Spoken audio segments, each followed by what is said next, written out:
Captain William Ironhand Carter stared at the navigation console, his jaw tightening with each passing second. The compass needle trembled, then settled on north. But something was wrong. Terribly wrong. For 3 days, the USS Scorpion had been traveling at 12 knots through the Barents Sea, yet the GPS coordinates hadn't changed, not by a single degree. They were stuck, frozen in place, and no one had noticed until now.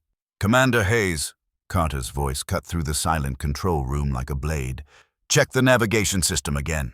Hayes looked up from his station, confusion flickering across his weathered face. "Sir, I've checked it 14 times today. We're moving. The propellers are engaged. Fuel consumption is normal. Speed indicators show 12 knots steady." "Then explain why our position hasn't changed in 72 hours. The control room fell silent. Every crew member turned toward the captain. Hayes approached the console, his fingers dancing across the keyboard. Numbers flickered on the screen. Latitude, 71.4532 DGE. Longitude, 257299 DGE. The exact same coordinates they'd recorded 3 days ago when they'd departed from the Norwegian Sea. That's impossible," Hayes whispered. Carter's eyes narrowed. "Impossible is a word I don't accept on my submarine, Commander. Find out what's happening." But Carter already knew something that terrified him more than any enemy torpedo. The compass had been lying. For 3 days they'd been following false readings, trusting instruments that should never fail. And if they hadn't moved, if they'd been stationary this entire time, then where had all that fuel gone? Where had those 72 hours disappeared to? The sonar operator, a young petty officer named Mills, raised his hand hesitantly. "Captain, I need to report something. I thought it was equipment malfunction, so I didn't mention it earlier." Carter's gaze fixed on him. "Speak." "The sonar's been showing the same underwater formations for 3 days. The exact same rocks, the same valleys, the same thermal layers. I kept recalibrating, thinking the system was stuck in a loop. But, sir, what if it's not the sonar that's wrong?" The temperature in the control room seemed to drop 10 degrees. Carter felt the weight of command pressing down on his shoulders like the ocean pressure outside their steel hull. If Mills was right, if the sonar was functioning correctly, then the terrifying truth was undeniable. The USS Scorpion hadn't moved an inch despite running its engines at full operational capacity for 72 hours. "All stop," Carter commanded. "Cut the engines." "Sir?" Hayes questioned. "Do it.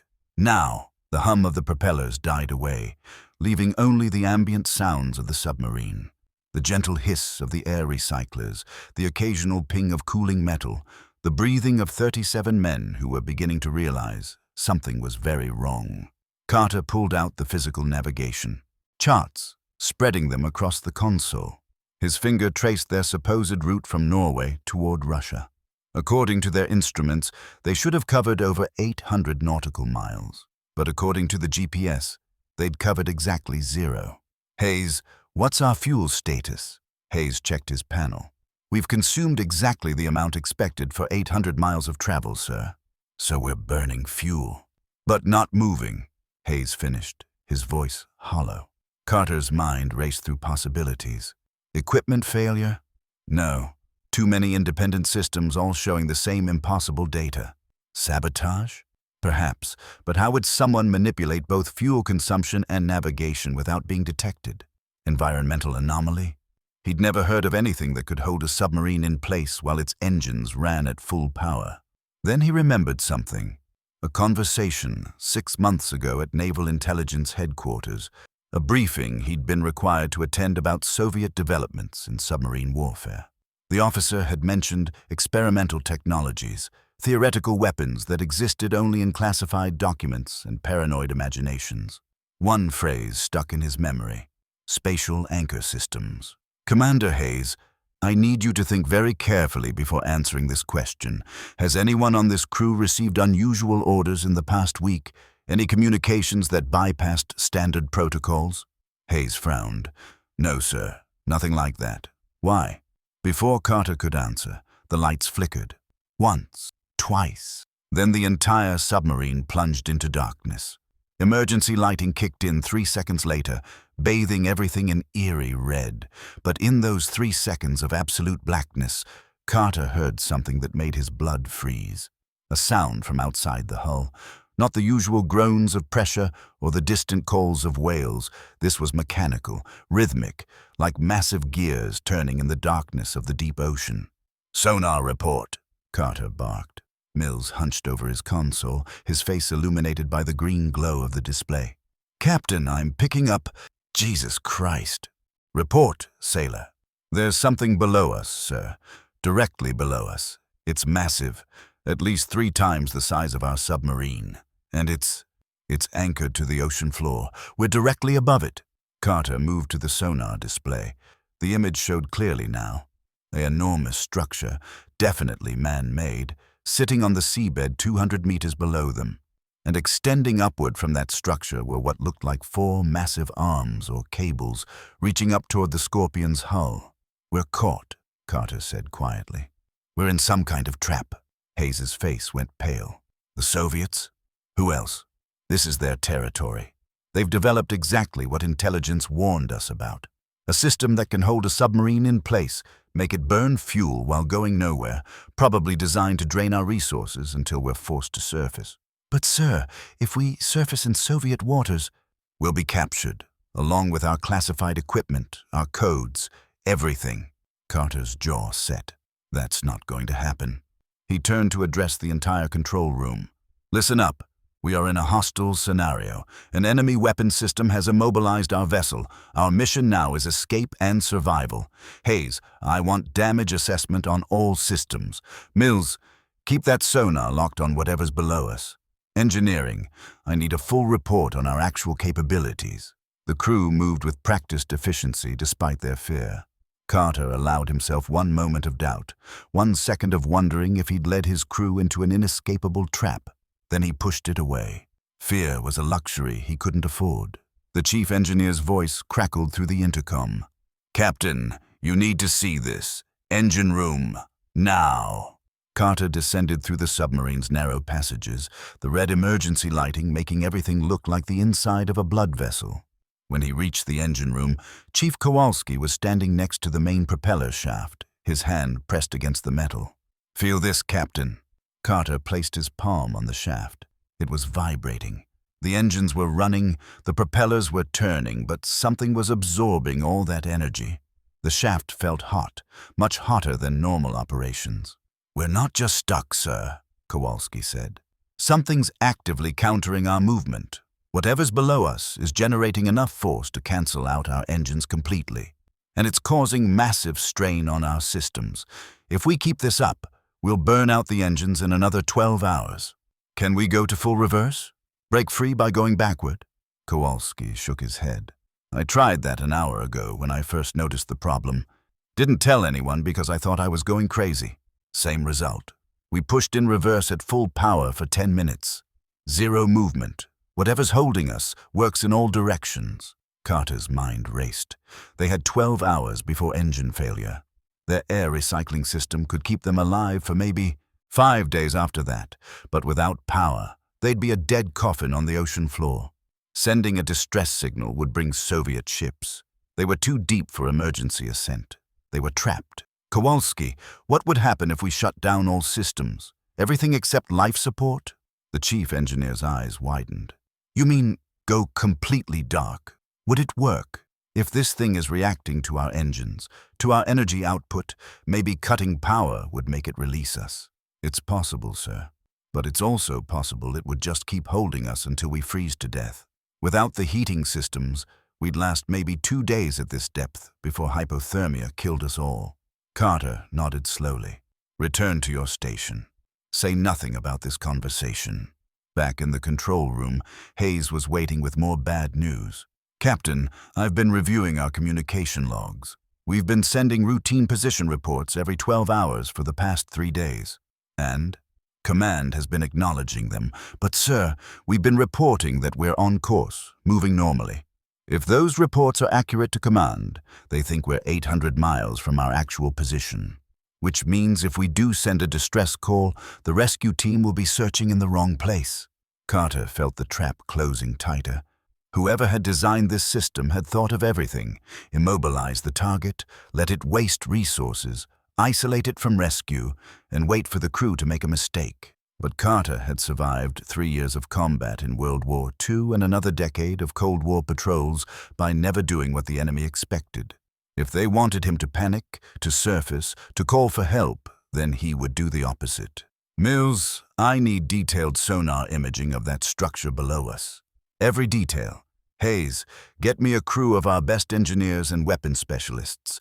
We're going to study this thing until we understand exactly how it works. Sir, what are you planning? Hayes asked. We're going to break free, but not by force, by intelligence. For the next 8 hours, the crew of the USS Scorpion worked in shifts, analyzing every aspect of their prison. The sonar revealed that the structure below them consisted of 4 massive electromagnetic arms extending from a central hub. The arms didn't physically touch the submarine but generated powerful fields that locked onto the Scorpion's metal hull. Lieutenant Chen, the weapons officer, made the crucial discovery. Captain, these electromagnetic fields are pulsing. They're not constant. Every 17 minutes, there's a 3-second window where the field strength drops to 70%. 70%, Carter mused. Still strong enough to hold us. Maybe not if we time it perfectly. If we could generate enough force in exactly those 3 seconds, we might break free. Hayes leaned forward. But sir, even at full emergency power, we can't generate enough thrust in 3 seconds to escape. Carter smiled for the first time in 3 days. Who said anything about thrust? He turned to Kowalski on the intercom. Chief, can we dump ballast and blow all tanks simultaneously while running engines at full reverse? There was a pause. Jesus, Captain, that would create massive upward force, but the stress on the hull, we'd be risking structural integrity. Can it be done? Yes, sir, but it's all or nothing. If we fail, we won't get a second chance. The hull's stress would compromise our dive capability. Carter looked around the control room at his crew. Young faces and old, all watching him, trusting him to make the right choice. They had maybe 4 hours before engine failure made any escape attempt impossible. 4 hours to succeed or condemn them all to a slow death in the darkness. Gentlemen, here's what's going to happen. In 17 minutes, when that field weakens, we're going to execute an emergency ascent while running full reverse. The combined force should break us free. If it works, we'll be back on course within an hour. If it doesn't work, he didn't finish the sentence. He didn't need to. All stations, prepare for emergency procedures. Mills, I need your timing to be perfect. Call out the field pulse the second you detect it. Kowalski, have the tanks ready. Hayes, plot an evasion course the moment we're free. We'll be running silent until we're out of this area. The 17 minutes felt like 17 hours. Carter watched the chronometer tick down, his hand resting on the console. He thought about his wife back in Boston, about the letter he'd written before this mission that would be delivered if he didn't return. He thought about the 37 men whose lives depended on the next 3 seconds. Field weakening in 60 seconds, Mills called out. Carter took a deep breath. All hands, brace for emergency ascent. Execute on my mark. 30 seconds. The control room was absolutely silent except for the ticking of the chronometer. 15 seconds. Carter's hand hovered over the emergency ascent button. 10 seconds. 9, 8, 7, 6, 5, 4, 3, 2, 1. Field at 70%. Mark. Carter slammed the button. The submarine shuddered violently. Ballast tanks blew with explosive force. Air rushed into chambers, creating massive buoyancy. Simultaneously, the engine screamed in reverse. The combination created forces that made the hull groan in protest. For one terrible second, nothing happened. The Scorpion remained locked in place, straining against invisible chains. Carter saw defeat in Hayes' eyes, felt his own heart sinking. Then, with a sound like tearing metal, something released. The submarine shot upward and backward simultaneously, spinning slightly from the uneven forces. Alarms shrieked. Men grabbed whatever handholds they could find. The depth gauge numbers spun upward dizzyingly fast. "We're free!" Mills shouted. "We're moving! True movement confirmed. But Carter wasn't celebrating yet. Level us out, now, before we breach the surface. Hayes fought with the controls, bleeding air from the tanks, engaging the dive planes. The Scorpion's wild ascent slowed, steadied, and finally leveled at 70 meters depth. Report, Carter demanded. Hull integrity holding, Kowalski reported. Engine stress high, but manageable. We're functional, Captain. GPS? Showing position change, Hayes confirmed. We're free from whatever that thing was. Carter allowed himself one breath of relief. Then he returned to command mode. Silent running protocol. Take us northwest, depth 100 meters, speed 4 knots. We're getting out of this area before they realize we've escaped. As the Scorpion glided away through the dark waters, Carter returned to the navigation console. The compass was pointing north again. The GPS was showing their movement. Everything appeared normal, but he couldn't shake the feeling that this wasn't over. Sir, Mills said quietly, I'm still detecting that structure on sonar, and Captain, it's moving, following us. Carter's blood went cold. Speed, slow, maybe 2 knots, but definitely tracking our position. Impossible. That thing was anchored to the seabed. Was anchored, sir. It's mobile now, and there's something else. I'm detecting 4 more signatures, similar size, similar structure. They're surrounding us. Carter stared at the sonar display. 5 massive structures, each the size of a small building, moving through the deep water like hunting predators. And in the center of their formation, one small submarine trying desperately to escape. Hayes, Carter said quietly. How much fuel do we have? Enough for 200 miles at current speed, sir. And how far to international waters? Hayes calculated quickly. 300 miles, Captain. The mathematics of death. They couldn't outrun these things. They couldn't fight them. They couldn't call for help without revealing their position to Soviet forces. They were being herded slowly but inevitably toward capture or destruction. Captain, Mills interrupted. The structures are changing formation. They're forming a box around us, cutting off escape routes. Carter made his decision. Full stop. Drift. Sir, Hayes looked at him in confusion. If we can't run and we can't fight, then we need to think. These things respond to our engines, so we turn off our engines and we think. The Scorpion drifted in the darkness, surrounded by 5 invisible hunters. In the control room, Carter gathered his senior officers. Gentlemen, we're not dealing with simple weapons. These are autonomous systems, intelligent, adaptive. They held us in place for 3 days, and when we escaped, they became mobile hunters. That suggests complex programming, probably AI-driven. What are you thinking, Captain? Hayes asked. I'm thinking about the compass, about how it lied to us. Not with random errors, but with consistent, deliberate, false readings. That takes sophisticated electronic warfare capabilities. These things can manipulate our instruments. Chen, the weapons officer, nodded slowly. So we can't trust any of our readings. Exactly. Which means we need to navigate using the one thing they can't manipulate, the environment itself. Mills, switch off the GPS. Turn off the compass. I want you to use only passive sonar, tracking ocean currents, thermal layers, and ambient sounds. We're going to navigate like submarines did 100 years ago. Captain, that's incredibly difficult at this depth, in unfamiliar waters. Do it, because right now, those things think they know where we are. They're tracking our electronic emissions, but if we go completely dark, if we drift with the currents like a piece of debris, they'll lose us. That's insane, sir, Hayes protested. We'd be blind. Better blind and free than seeing and captured. Carter's voice was firm. Shut down everything except life support and passive sensors. We drift for 12 hours, silent, dark, like we don't exist. The crew executed his orders, though Carter could see the fear in their eyes. One by one, systems went dark. The submarine fell silent. Even the emergency lighting was reduced to its minimum setting. In the red-tinged darkness, 37 men waited. Mills whispered his reports. Structure 1 has passed overhead. Distance 50 meters. Structure 2 circling to starboard. They're searching. Hours passed. The hunters moved through the water above them, around them, searching for electronic signatures that no longer existed. Carter sat in the captain's chair, motionless, barely breathing, as if stillness alone could save them. "Structures moving away," Mills reported after 8 hours. "Distance increasing, 100 meters, 200, 500. Captain, I think they've lost us." Carter waited another 4 hours before speaking. "Passive sonar. Any contacts?" "Negative, sir. Clear water in all directions." "Hayes, use thermal layers and currents.